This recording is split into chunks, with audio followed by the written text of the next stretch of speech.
In part 2, we'll look at the example to find the tangent of 75 degrees. Now remember that these are the angles whose exact value we know. So we have to write 75 degrees as a sum or a difference, so we can be adding or subtracting to get 75 using any of these angles. So I think the easiest ones to use in this case will be 30 and 45. So I'm going to rewrite tangent of 75 degrees as tangent of 30 degrees plus 45 degrees.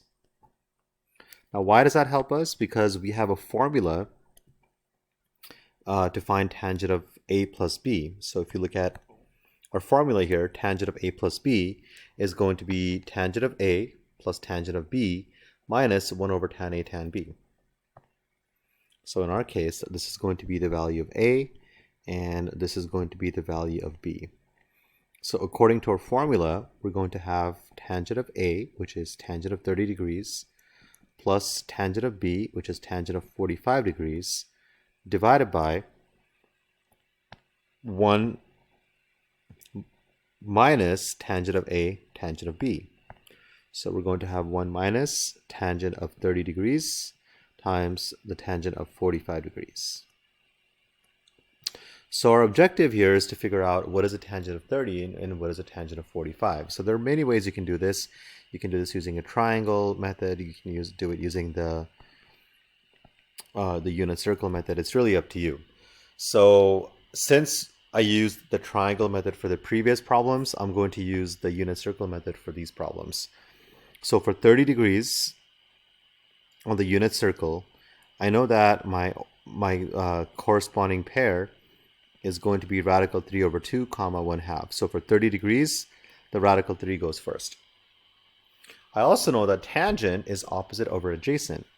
So tangent of 30 degrees is going to be the y value, the numerator of the y value, which is 1, divided by the numerator of the x value, which is radical 3. And if I rationalize that, I get radical 3 over 3. Okay, so tangent of 30 degrees is going to be radical 3 over 3. If you want to use the triangle method, this is 30 degrees here. That's your reference angle. Opposite of 30 is 1. Opposite of 60 is going to be radical 3. And then the hypotenuse is going to be 2. So for tangent, we just want opposite over adjacent. That's going to be 1 over radical 3, which is again radical 3 over 3. So you figure out which method you prefer better, the unit circle method or the triangle method. For 45 degrees, I'm going to use the unit circle method first. So for 45 degrees, my corresponding ordered pair is radical 2 over 2 comma radical 2 over 2. Tangent is going to be opposite over adjacent. So we take the y value of the numerator of the y value, which is radical 2, divided by the numerator of the x value, which is also radical 2. So that's just equal to 1. If you choose to use the triangle method, this is 45 is going to be 1, 1 radical 2. Opposite over adjacent is 1 over 1. So either way, we get the exact same answer. Doesn't matter which method you use. So now that I know what tangent of 30 is, radical 3 over 3, and what tangent of 45 is, which is 1, I can plug this in. So I have tangent of 30, which is going to be radical 3 over 3, plus tangent of 45, which is 1, and then divided by 1 minus tangent of 30, which is again radical 3 over 3, times the tangent of 45, which is 1. So if I simplify the denominator, then this is going to give me radical 3 over 3 plus 1 divided by, this is like a 1 over 1, and remember for multiplication, I can just multiply the numerators, multiply the denominators. I get 1 minus radical 3 over 3. Now at this point, we can't have a denominator on the numerator and a denominator on the denominator. We can't have those two separate fractions, right? So we need to get rid of one of them. Normally, we multiply by the reciprocal, but because of the minus and plus sign, we can't do that. So here's the easiest thing to do. This is a method that you hopefully learned in your algebra class, but the easiest way to do this is to multiply. So I'm going to write each of these as fractions. So I'm going to make this 1 over 1, radical 3 over 3, radical 3 over 3. The easiest way to simplify this is to multiply each of the 4 terms by the least common denominator. And the least common denominator in this case is going to be 3. So what I'm going to do is I got 4 terms. I'm going to multiply each of the terms by the least common denominator, which is 3. So multiply by 3, multiply by 3, multiply by 3, and multiply by 3. And by the way, when I multiply, I'm going to multiply the numerator of each fraction. Okay, so what that does is it's going to cancel out all the denominators. Okay, so I have the 3's cross out, and I'm left with the radical 3. 1 over 1 times 3, that's just going to be 3. On the denominator, 3 times 1 over 1, that's going to be 3. And then here the 3's cancel out, and that'll be radical 3. So I'm left with radical 3 plus 3 divided by radical 3 minus 1.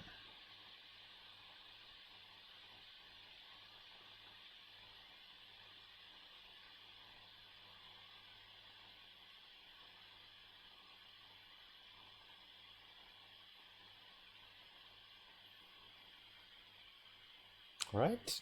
If you have any questions, then please save them for class. All right. Lastly, we are going to go over this example, which is to find the cosine of negative pi over 12. First off, you don't want to work in radians. So let's convert the negative pi over 12 into degrees. If I do that, I'm going to multiply that by 180 over pi. Remember, to go from radians to degrees, you got to multiply by 180 over pi. So if I do that, the pi's cancel, and then 12 is going to go into 180 15 times. So this is going to be cosine of negative 15 degrees. Now we got to use these angles we know to somehow get negative 15 degrees by adding or subtracting. So there are a couple of ways you can do this. You can take 30 minus 45, that's negative 15, or you can take 45 minus 60, that's negative 15. To keep it simple, let's just use 30 and 45. So cosine of negative 15 degrees, this is going to equal to cosine of 30 minus 45. Because 30 minus 45 is going to be negative 15 degrees, and I have to write it using two of these angles because those are angles whose exact values we know. So the value of A is going to be 30 degrees and the value of B is going to be 45 degrees. Now let's use the cosine formula to expand this. So cos A minus B is cos A cos B plus sine A sine B. So I'm going to have cos A, which is cosine of 30, times cosine of B, that's going to be cosine of 45. So I got cosine of 30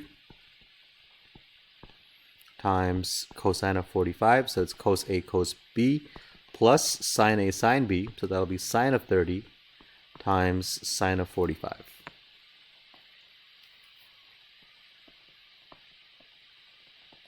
So all I'm doing is, because I got cosine of A minus B, I'm going to plug it into the cosine of A minus B formula.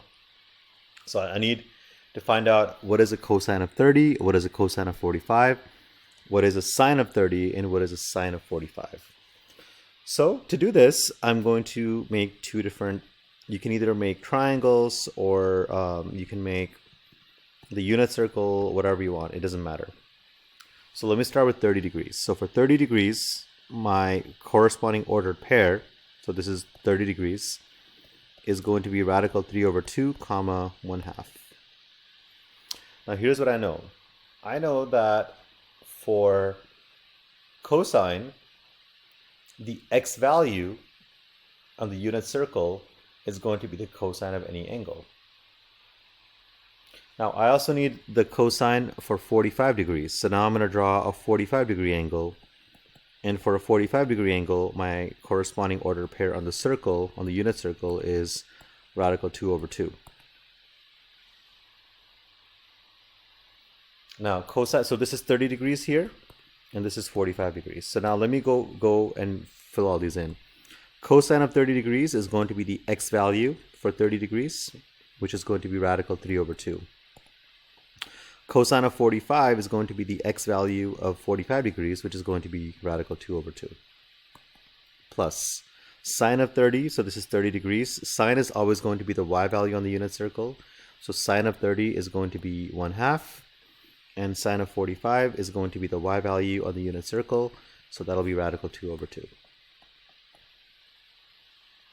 If I multiply this, for multiplication, I just multiply the numerators, multiply the denominators. So radical 3 times radical 2 is radical 6 over 4. And then 1 times radical 2 is going to be radical 2. 2 times 2 is 4. So this is the answer that I get. In MyOpenMath, of course, they can't just leave things be, as simple as they are. They want you to write that in a different format. So in MyOpenMath,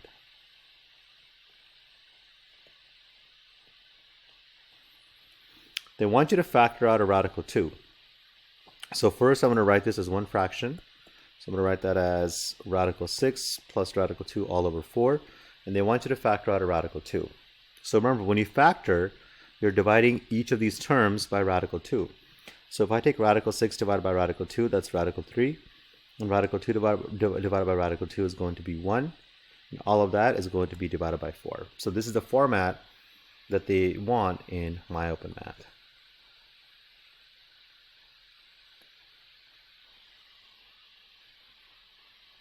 So please take a look at this, see if you have any questions for class, and we are going to go over the next, so we're going to skip this one, but we're going to go over the next 2 examples during class.